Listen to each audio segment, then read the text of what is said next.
Hello friends, welcome back to our channel. तो आज की इस वीडियो में हम पढ़ने वाले व्यक्तिगत विभिन्नता के बारे में, जिसको हम इंडिविजुअल डिफरेंस भी बोलते हैं। तो सामान्य भाषा में इसका क्या अर्थ होता है, जैसे कि इसका नाम ही है व्यक्तिगत विभिन्नता, यानी कि व्यक्ति में अनेक प्रकार की विभिन्नता है, चाहे वो मानसिक विभिन्नता हो, शारीरिक विभिन्नता हो या कोई अन्य प्रकार की विभिन्नता हो। तो इसी का मतलब है, देखिए लिखा हुआ, हम जानते हैं कि व्यक्तिगत विभिन्नता प्रकृति का स्वाभाविक गुण है। संसार में कोई भी दो व्यक्ति पूर्ण रूप से एक जैसे नहीं हो सकते हैं। यहाँ तक कि जुड़वा बच्चों में भी कई समानताओं के बावजूद कई प्रकार की विभिन्नताएं दिखाई पड़ती हैं। जुड़वा बच्चे शक्ल सूरत से तो हूबहू एक जैसे दिखाई देते हैं, किंतु उनके स्वभाव, बुद्धि, शारीरिक, मानसिक क्षमता आदि में अंतर होता है। व्यक्तिगत विभिन्नता का आधार वंशानुक्रम तथा वातावरण से प्राप्त गुण है। सर्वप्रथम 19वीं सदी में सर फ्रांसिस गाल्टन का ध्यान वंशानुक्रम का अध्ययन करते हुए व्यक्तिगत विभिन्नता की ओर गया। फिर उसके बाद 20वीं शताब्दी में इसका अध्ययन जेम्स डेवर टायलर, कैटल, स्किनर आदि मनोवैज्ञानिकों द्वारा किया गया, जिसके परिणाम स्वरूप शिक्षा के क्षेत्र में इन अध्ययनों के आधार पर व्यक्तिगत विभिन्नता की जानकारी शिक्षा शास्त्री ने शिक्षा की योजना एवं प्रणालियों का निर्माण किया। व्यक्तिगत विभिन्नता मात्रात्मक, संख्यात्मक होती है, ना कि गुणात्मक। उसके बाद इसमें लिखा हुआ अर्थ एवं परिभाषा। तो इसका मीनिंग क्या होता है? व्यक्तिगत विभिन्नता का अर्थ है दुनिया का प्रत्येक व्यक्ति एक दूसरे से भिन्न है, अर्थात वह व्यक्ति मानसिक, बौद्धिक, सामाजिक आदि गुणों से उससे भिन्न होगा। जुड़वा बच्चों में कई प्रकार की समानताओं के बावजूद उनमें कई प्रकार की विभिन्नताएं दिखाई पड़ती है, जैसे स्वभाव, बुद्धि, शारीरिक, मानसिक क्षमता आदि में अंतर जरूर होता है। भिन्न भिन्न व्यक्तियों में इस प्रकार की विभिन्नता को व्यक्तिगत विभिन्नता कहते हैं।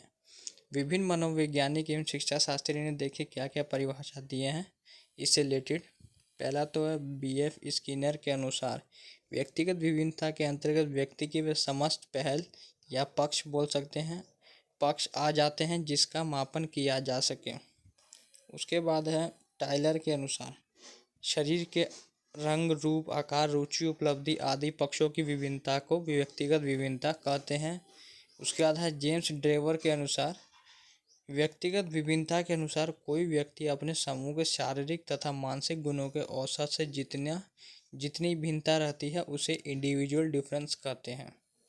तो इसके दो रूप होते हैं, एक है अंतः और एक है अंतर। तो अंतर में क्या होता है? प्रत्येक व्यक्ति के अंदर जितने भी गुण होते हैं उसमें जो विभिन्नताएं पाई जाती है उसको अंतः बोलते हैं। और अंतर यानी कि कोई भी दो पर्सन के अंदर पाए जाने वाला डिफरेंस, इसको व्यक्तिगत विभिन्नता बोलते हैं। देखिए लिखा हुआ है, प्रत्येक व्यक्ति के अंदर जितने भी गुण होते हैं वह एक दूसरे से भिन्न होते हैं, इसी को अंतः व्यक्तिगत विभिन्नता कहते हैं। जैसे एक व्यक्ति के अंदर शारीरिक गुण, मानसिक गुण, बुद्धि, अभिरुचि, अभिप्रेरणा, जीवन मूल्य, अवस्था, क्षमता आदि होते हैं जो एक दूसरे भिन्न होते हैं, इसी को अंतः इंडिविजुअल डिफरेंस कहते हैं। उसके बाद है अंतर, यानी कि कोई भी दो पर्सन के अंदर डिफरेंसेस। देख सकते हैं लिखा हुआ है, जब दो बालकों के अंदर जितने भी गुण होते हैं वो एक दूसरे से भिन्न होते हैं, इसी को अंतर व्यक्तिगत विभिन्नता कहते हैं। यानी दो व्यक्ति कोई भी दृष्टि से एक समान नहीं होता है, अर्थात दो व्यक्तियों में आपस में विभिन्नता पाई जाती है, उसे व्यक्तिगत विभिन्नता कहते हैं। और इसके कौन कौन से कारक हैं जो इसको प्रभाव करते हैं? पहला तो वंशानुक्रम, उसके बाद है वातावरण, फिर है जाति, प्रजाति एवं देश, फिर आयु, बुद्धि, फिर शिक्षा एवं आर्थिक दशा, लिंग भेद, भाषा। एक एक करके जानेंगे किस प्रकार से है। वंशानुक्रम में वे सभी जीन्स सम्मिलित होते हैं जो एक बालक को उसके माता पिता से गर्भाधारण के समय प्राप्त होते हैं। तो जीन्स यहाँ पे बायोलॉजिकल टर्म है, ध्यान रखिएगा। वंशानुक्रम एक प्रकार की वंश परंपरागत शक्ति है जिसके द्वारा माता पिता और पूर्वजों के गुण नवनिर्मित शिशु में स्थानांतरित होते हैं। इसमें शारीरिक एवं मानसिक दोनों प्रकार के गुणों का स्थानांतरण होता है। उसके बाद है वातावरण, यानी कि इन्वायरमेंट। वातावरण से तात्पर्य है कि व्यक्ति जिस प्रकार के सामाजिक वातावरण में निवास करता है वह उसी के अनुरूप उसका व्यवहार, रहन सहन, आचार विचार आदि होते हैं। अतः विभिन्न सामाजिक वातावरणों में निवास करने वाले व्यक्तियों में भिन्नताओं का होना स्वाभाविक है। उसके बाद है जाति, प्रजाति, देश। एक देश में रहने वाले विभिन्न जातियों और प्रजातियों में अंतर होता है। सब जाति एवं प्रजाति का अपना अपना रहन सहन होता है, अपना वेशभूषा होता है। व्यक्तिगत भिन्नताओं के कारण ही हमें विभिन्न देशों के व्यक्ति को पहचानने में किसी प्रकार की कठिनाई नहीं होती है। इनका अंतर करने में वंशानुक्रम एवं पर्यावरण का महत्वपूर्ण योगदान होता है। उसके बाद लिखा है आयु एवं बुद्धि।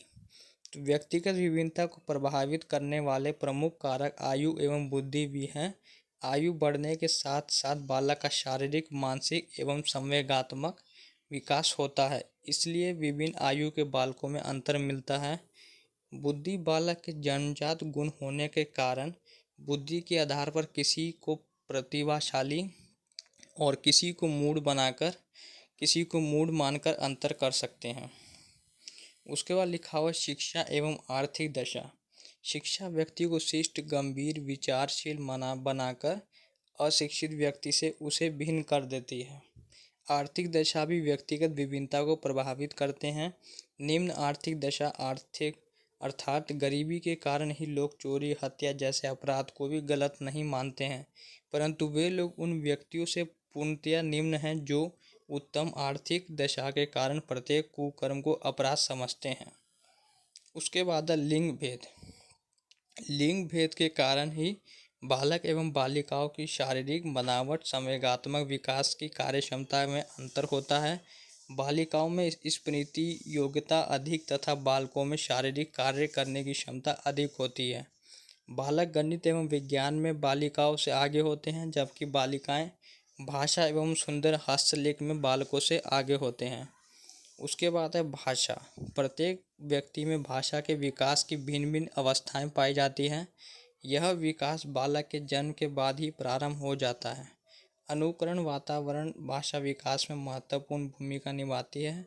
कोई बालक भाषा के माध्यम से अपने विचारों को अभिव्यक्त करने में अधिक कुशल होता है, जबकि कुछ बालक इस मामले में उतने कुशल नहीं होते हैं। उसके बाद है व्यक्तिगत विभिन्नता के प्रकार, यानी कि टाइप्स ऑफ इंडिविजुअल डिफरेंसेस। पहला तो है शारीरिक विभिन्नता। इसमें आपका रूप हो गया, भार, कद, बनावट, यानी कि कोई भी फिजिकल एक्टिविटी जिसमें आपका डिफरेंसेस पाया जाता है। उसके बाद है मानसिक, यानी कि मेंटली डिफरेंसेस। मानसिक में आप देख सकते हैं, पहला तो है बुद्धि विभिन्नता, उसके बाद उपलब्धि भिन्नता, फिर है अभिक्षमता भिन्नता। तो इसको आप पढ़ सकते हैं, इजी है। उसके बाद नेक्स्ट देखेंगे, यह भिन्न भिन्न व्यक्तियों में भिन्न भिन्न होता है। जैसे किसी में साहित्यिक अभिक्षमता होता है तो किसी में कलात्मक अभिक्षमता है।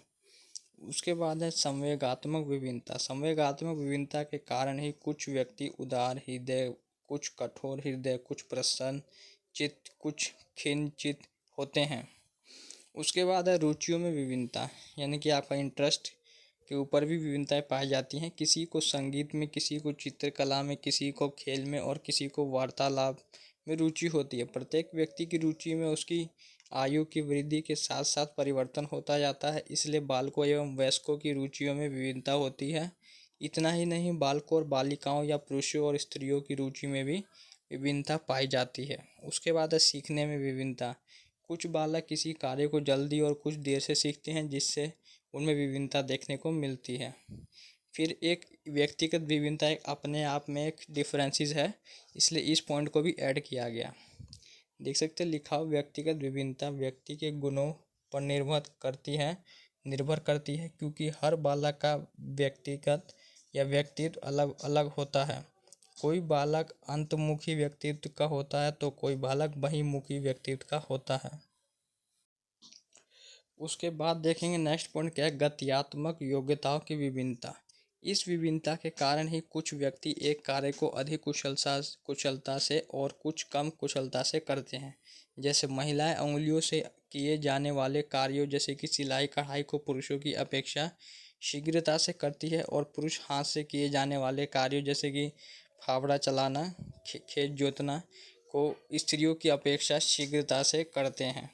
उसके बाद है यहाँ पे व्यक्तिगत विभिन्नता के अध्ययन की विधियाँ, यानी कि इसको अध्ययन करने के लिए कौन कौन सी विधियाँ बनाई गई हैं इंडिविजुअल डिफरेंस के लिए, पहला तो बुद्धि परीक्षण किया जाता है, अभिरुचि परीक्षण, उपलब्धि परीक्षण, व्यक्ति परीक्षण, अभिक्षमता परीक्षण और संवेग परीक्षण। तो इन सब से आपका इंडिविजुअल डिफरेंस को अपनाया जाता है या अध्ययन किया जा सकता है। उसके बाद है निष्कर्ष। उपरोक्त विवरण से यह स्पष्ट होता है कि बालकों की व्यक्तिगत विभिन्नता का शिक्षा में अति महत्वपूर्ण स्थान है। इन विभिन्नताओं का ज्ञान प्राप्त करके शिक्षक अपने छात्रों की को विविध प्रकार से लाभ पहुंचा सकता है। बाल मनोविज्ञान के क्षेत्र में भी बालकों के व्यवहार को समझने में उनके विकास के लिए उपयुक्त वातावरण प्रदान करने के लिए शिक्षकों को व्यक्तिगत भिन्नता का ज्ञान होना आवश्यक है। उसके बाद हम देखेंगे एजुकेशन इम्प्लीकेशन क्या रहा है इंडिविजुअल डिफरेंस के ऊपर।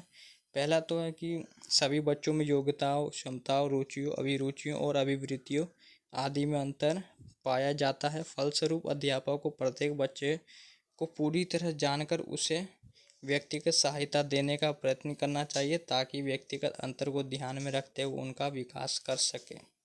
उसके बाद सभी विद्यार्थी व्यक्तिगत विभिन्नता की उपस्थिति के कारण किसी एक विशेष शिक्षण विधि और निश्चित पाठ्यक्रम से पूरा ज्ञान प्राप्त नहीं कर सकते। उसके बाद पाठ्यक्रम को विभिन्न छात्रों की रुचि, क्षमता और ज़रूरतों के अनुसार डिज़ाइन किया जाना चाहिए। उसके बाद बच्चों को उनकी रुचि के आधार अनुसार सह पाठ्यक्रम गतिविधियाँ जैसे कि नाटक, संगीत, साहित्य गतिविधियाँ सौंपी जानी चाहिए। शिक्षक कुछ विशिष्ट शिक्षण एड्स यानी कि टीचिंग एड्स का उपयोग करते हैं जो बच्चों की उनकी रुचि और आवश्यकता पर विचार करते हुए शिक्षण की ओर आकर्षित करते हैं। उसके बाद खेल विधि, परियोजना विधि, मॉन्टेसरी विधि, कहानी कहने के तरीके जैसे विभिन्न तरीकों पर विचार खोज करने के लिए उपयोग किया जाता है कि विभिन्न बच्चे किस कार्य या समस्या पर कैसे प्रतिक्रिया देते हैं। उसके बाद नेक्स्ट पॉइंट है सभी बच्चों को एक समान गृह कार्य नहीं देना चाहिए। उन्हें उनकी योग्यताओं, क्षमताओं में अंतर को देखते हुए गृह कार्य देना चाहिए। पाठ्यक्रम रुचिकर एवं लचीला होना चाहिए ताकि विद्यार्थियों की पाठ्य सामग्री में रुचि बना रहे। विद्यालयों में वर्ग भेदानुसार नहीं शिक्षा व्यवस्था नहीं होनी चाहिए। शिक्षकों को शारीरिक विभिन्नताओं के आधार पर बैठने की व्यवस्था करनी चाहिए, जैसे छोटे कद वाले विद्यार्थी को आगे और बड़े कद वाले विद्यार्थी को कक्षा में पीछे बैठाना चाहिए। अधिगम को और प्रभावी बनाने के लिए अध्यापक को नई शिक्षण विधियों का प्रयोग करना चाहिए ताकि प्रत्येक विद्यार्थी को व्यक्तिगत विभिन्नता के आधार पर शिक्षित किया जा सके। तो यही हमारा आज का टॉपिक था इंडिविजुअल डिफरेंस। काफ़ी ज़्यादा इससे रिलेटेड हमने क्वेश्चन कवर कर लिए हैं।